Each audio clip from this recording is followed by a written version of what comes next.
Shalom saudara-saudari yang dikasihi Tuhan. Salam jumpa kembali dan salam damai sejahtera bagi kita semua. Firman Tuhan untuk kita pada saat ini dari kitab Injil Lukas pasal 12 ayat 49 sampai 59. Silakan saudara-saudari baca terlebih dahulu supaya kita dapat memahaminya dengan baik. Sebelum kita mendengarnya, kita berdoa. Damai sejahtera-Mu yang melampaui akal pikiran kami manusia ya Bapa, itulah yang kami harapkan pada saat ini. Menaungi dan menguasai hati pikiran kami. Di saat kami sudah siap untuk mendengarkan firman-Mu. Di dalam nama Tuhan Yesus kami berdoa. Amin. Saudara-saudari, firman Tuhan ini akan kita dengarkan dengan tema memilih perkataan Tuhan sebagai kebenaran. Saudara-saudari yang dikasihi Tuhan, di dalam Alkitab, nas yang menjadi dasar firman Tuhan untuk kita pada saat ini diberi judul Yesus membawa pemisahan. Jika kita pikirkan sejenak, maka dari judul ini kita akan menangkap arti bahwa Tuhan Yesus adalah seorang pribadi yang tidak baik untuk kita ikuti. Sebab ternyata dia bukan memicu terwujudnya persatuan, melainkan pemisahan. Apalagi ketika kita melihat bahwa Tuhan Yesus secara terang-terangan berkata, "Aku datang untuk melemparkan api, dan aku mengharapkan api itu segera menjalar. Aku datang bukan untuk membawa damai, melainkan pertentangan. Ayah akan melawan anaknya laki-laki, lalu anak laki-laki akan melawan ayahnya. Ibu akan melawan anaknya perempuan, lalu anak perempuan akan melawan ibunya. Ibu mertua akan melawan menantunya perempuan, lalu menantu perempuan akan melawan ibu mertuanya." Berdasarkan perkataan ini saudara-saudari, tentu arti yang kita tangkap dari judul tadi akan semakin kuat, sebab kita telah melihat bahwa Tuhan Yesus bukan hanya memicu terjadinya pemisahan, tetapi juga memicu terjadinya perselisihan, perkelahian, dan perpecahan di tengah-tengah kehidupan manusia. Namun apakah seperti itu arti yang sebenarnya? Saudara-saudari yang dikasihi Tuhan, memang kalau kita menanggapi serta memaknai perkataan Tuhan Yesus ini hanya dengan menggunakan akal pikiran kita saja, maka sudah pasti kita tidak akan memahami apa arti perkataannya yang sebenarnya. Karena itu, dalam menanggapi serta memaknai perkataan Tuhan Yesus ini, kita harus memahami dan mengingat bahwa Tuhan Yesus hadir di dunia ini untuk menyatakan kebenaran yang sesungguhnya, yang bersumber dari Tuhan. Dan tentang hal ini Tuhan Yesus sudah mengatakannya dengan jelas di dalam kitab Injil Matius 5 ayat 17, bahwa dia datang bukan untuk meniadakan hukum Taurat dan kitab para nabi, melainkan untuk menggenapinya. Artinya saudara-saudari, apa yang belum dipahami dan apa yang belum dimaknai dengan benar oleh manusia dari hukum Taurat dan kitab para nabi tersebut, hal itulah yang hendak diperjelas, diajarkan dan dipraktekkan oleh Tuhan Yesus kepada semua orang, supaya semua orang dapat memahami kebenaran dari hukum dan kehendak Tuhan yang sesungguhnya, yang sudah digariskan di dalam hukum Taurat dan kitab para nabi. Jadi ketika Tuhan Yesus berkata, "Aku datang untuk melemparkan api, dan aku mengharapkan api itu segera menjalar." Api yang dimaksud dalam hal ini adalah kebenaran yang bersumber dari Tuhan, bukan api yang dikobarkan oleh karena adanya pembakaran atau peperangan. Kebenaran itu akan berkobar serta menjalar seperti api, memasuki dan mengoreksi semua unsur kehidupan manusia, sehingga terjadilah pertentangan antara manusia yang satu dengan manusia yang lainnya. Ada yang bersikap fanatik terhadap ajaran lama, dan ada juga yang bersikap terbuka terhadap ajaran Tuhan Yesus. Saudara-saudari yang dikasihi Tuhan, sesungguhnya ketika kita bersikap fanatik atau terbuka terhadap sesuatu, maka percayalah, sesuatu itu pasti akan mempengaruhi pikiran, perasaan, sikap dan perilaku kita.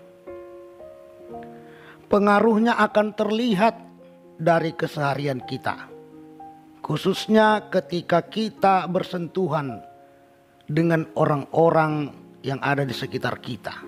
Apabila orang-orang yang ada di sekitar kita itu tidak dirasuki oleh pengaruh yang sama dengan pengaruh yang merasuki diri kita, maka pada saat itulah kita dapat memperhatikan bahwa pikiran, perasaan, sikap dan perilaku kita berbeda dengan pikiran, perasaan, sikap dan perilaku orang-orang yang ada di sekitar kita tersebut. Mungkin bagi kita yang bersikap terbuka terhadap ajaran Tuhan Yesus akan memahami bahwa mendoakan setiap orang yang memusuhi kita adalah bagian dari perbuatan kasih kita kepada sesama. Sehingga kita pun mau mendoakan setiap orang yang memusuhi kita. Tetapi bagi orang-orang yang bersikap fanatik terhadap hukum Taurat menurut versi perjanjian lama, maka mendoakan musuh adalah perbuatan yang bodoh. Sebab menurut hukum Taurat, musuh itu harus dibenci. Dan hal ini tentu sangat cocok dengan pikiran dan perasaan manusiawi. Sehingga dalam kehidupan sehari-hari pun orang-orang yang fanatik tadi terhadap hukum Taurat menurut versi perjanjian lama akan menjauhi setiap orang yang memusuhi mereka. Saudara-saudari yang dikasihi Tuhan, perbedaan seperti inilah yang memicu terjadinya pertentangan di antara orang Yahudi ketika Tuhan Yesus mengajarkan kebenaran yang bersumber dari Tuhan. Bagi mereka yang bersikap fanatik terhadap ajaran yang lama itu adalah ajaran yang benar. Ajaran yang diajarkan Tuhan Yesus dinilai sebagai ajaran yang salah dan menyesatkan. Sehingga ajaran yang lama itulah yang tetap mereka ikuti dan tetap mereka lakukan dalam kehidupan sehari-hari. Sementara bagi mereka yang bersikap terbuka terhadap ajaran yang diajarkan oleh Tuhan Yesus, ajaran yang diajarkan oleh Tuhan Yesus itu adalah ajaran yang benar. Sebab hukum Taurat menurut versi perjanjian lama memang harus digenapi. Sehingga ajaran yang diajarkan oleh Tuhan Yesuslah yang mereka lakukan, yang mereka ikuti dalam kehidupan sehari-hari.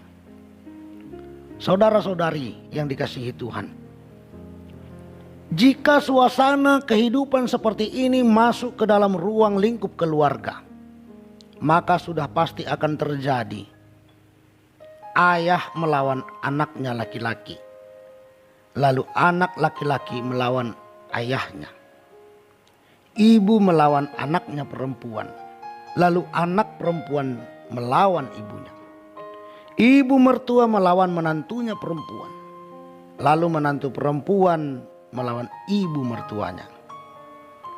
Melawan yang dimaksud dalam hal ini bukan hanya sebatas memperdebatkan pemahaman atau ajaran yang diyakini, tetapi lebih jauh daripada itu.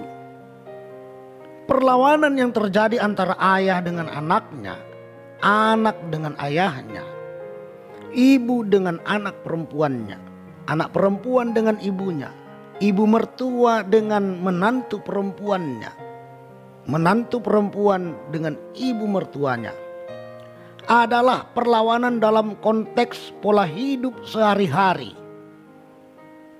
Contohnya saudara-saudari, apabila seorang ayah menerapkan pemahaman dari sebuah tradisi atau adat yang mengatakan bahwa seorang anak tidak boleh mengajari orang tuanya karena orang tua sudah lebih banyak makan garam,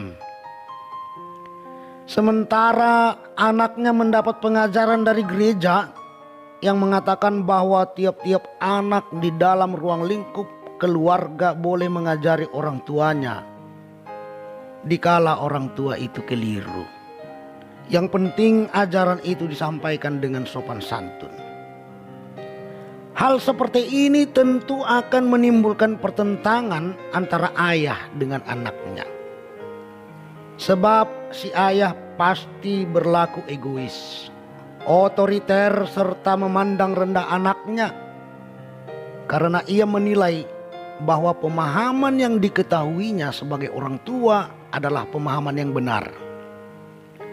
Sementara si anak, ia tidak membenarkan dan ia tidak suka dengan perlakuan ayahnya. Sehingga pada saat-saat tertentu si anak pasti akan melawan ayahnya tersebut. Pada saat itulah pertentangan antara ayah dan anaknya di dalam keluarga akan menjadi nyata. Jika hal ini tetap terjadi, maka yang akan terjadi pada akhirnya adalah perpisahan atau perpecahan. Saudara-saudari yang dikasihi Tuhan, sebagai orang-orang yang berakal sehat, tentu kita tidak menginginkan pertentangan yang mengakibatkan perselisihan, perkelahian, pemisahan, atau perpecahan terjadi. Baik antara kita dengan sesama kita, apalagi antara kita dengan orang tua atau dengan anggota keluarga kita. Keinginan ini adalah keinginan yang baik dan wajar untuk kita pikirkan. Tetapi ada satu hal yang harus kita sadari, bahwa kita sering membenarkan sesuatu untuk kita pegang dan kita terapkan di dalam kehidupan ini. Sesungguhnya pola pikir seperti inilah yang memicu pertentangan itu. Padahal sesuatu itu tidak benar menurut ukuran Tuhan. Namun tetap saja kita pegang dan tetap saja kita lakukan, kita terapkan di dalam kehidupan kita.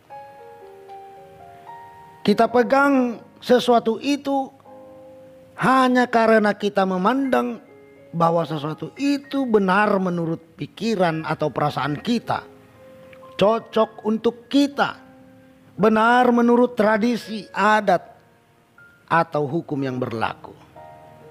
Saudara-saudari, pola pikir kita yang seperti ini dalam mencari serta memilih kebenaran harus kita ubah. Jangan kita yang membenarkan sesuatu, dan jangan pula kita memilih sesuatu yang telah dibenarkan oleh manusia sehingga sesuatu itu kita pandang sebagai kebenaran bagi kita. Tetapi biarlah sesuatu itu benar adanya dan yang dibenarkan oleh Tuhan, sehingga layak untuk kita pegang serta kita terapkan di dalam kehidupan kita. Sebab jika kita membenarkan sesuatu itu belum tentu benar menurut orang lain. Karena orang lain pun, saudara-saudari, memiliki pandangan sendiri terhadap sesuatu tersebut. Karena itu, saudara-saudari, supaya kita dapat meminimalisir berbagai jenis pertentangan di dalam kehidupan ini, sebaiknya lah kita memegang serta menerapkan kebenaran yang sama, yaitu kebenaran yang bersumber dari Tuhan. Sebab itulah kebenaran yang benar, dan kebenaran itulah yang dilemparkan Tuhan Yesus sebagai api ke dalam kehidupan kita. Oleh karena itu, saudara-saudari yang dikasihi Tuhan, karena Tuhan telah berkenan menyatakan kebenarannya melalui Tuhan Yesus kepada kita, marilah kita bersyukur akan hal ini. Sebab penyataan ini adalah bentuk kepedulian Tuhan kepada kita, supaya kita tidak binasa secara sia-sia hanya karena kita terjebak di dalam pola pikir kita yang salah. Lalu yang selanjutnya, saudara-saudari, marilah kita memilih kebenaran yang benar itu, yaitu kebenaran yang bersumber dari Tuhan, menjadi dasar serta bagian yang penting di dalam kehidupan kita. Sekarang kita harus memutuskan sendiri apa yang benar untuk kita dan untuk generasi kita yang selanjutnya. Peganglah yang benar itu dan terapkanlah.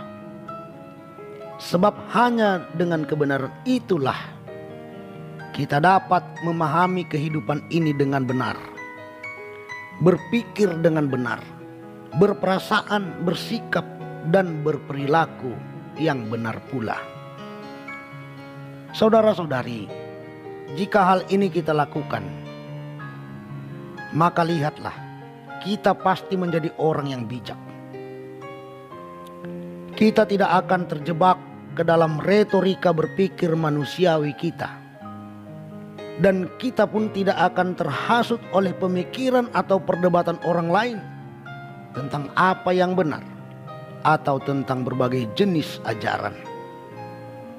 Dengan demikian, saudara-saudari yang dikasihi Tuhan, pasti pertentangan, perselisihan, perkelahian, pemisahan, dan perpecahan pun dapat diminimalisir dalam kehidupan kita. Amin. Kita berdoa. Terima kasih Bapa, oleh sebab firman-Mu sudah kami dengar serta kami renungkan, yang mengajak serta mengajar kami untuk memilih perkataan Tuhan sebagai kebenaran yang baik dan yang benar untuk kehidupan kami. Di dalam nama Kristus Yesus kami berdoa. Amin. Shalom bagi kita semua.